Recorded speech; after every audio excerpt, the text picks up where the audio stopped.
So ayan mga idol, magpapalit tayo ng primary clutch kasi leaking na siya mga idol. So ito yung natin, clutch master. Papalitan natin ng buo, yung brand new, kasi pag rubber cap lang baka madali lang masira kasi almost 2 years na daw to hindi napapalitan. So sigurado na to na may gas-gas na to yung niya, master sa loob. Yan. So yung pin sa ilalim at saka yung dalawang nut, yan, matanggal na yan. At tanggal yung filter, fuel pump, yun, para makadukot natin yung primary clutch.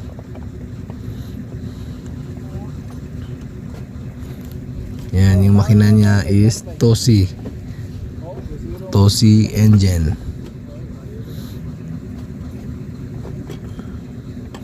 Yan, so tanggal na siya.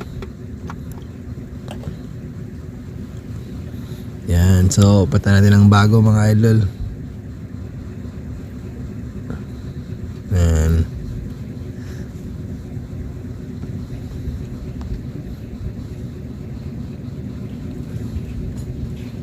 Yan, so dito sa ilalim. Yan, so ito lang, yan, yung pedal niya. So dalawang bolt at saka sa itaas, yan. So matanggal na siya. Yan, diyan dalawang bolt na Dusi, at saka diyan sa itaas. Dusi or number 14 yan. So makita natin yung dalawang bolt doon sa itaas. Yun. Yan, dalawa na yan. Yan. So yan sa bracket na yan. Yung sa gitna naman dalawa sa master yan. So hindi siya pwedeng dukutin lang. Kailangan tanggalin yung buong pedal mga idol. Yan. So ito yung pin.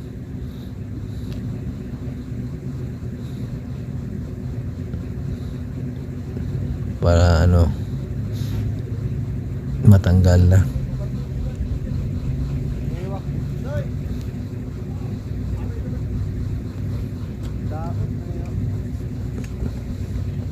So ito yung bago natin na clutch master primary. So brand new, kabit na natin mga idol.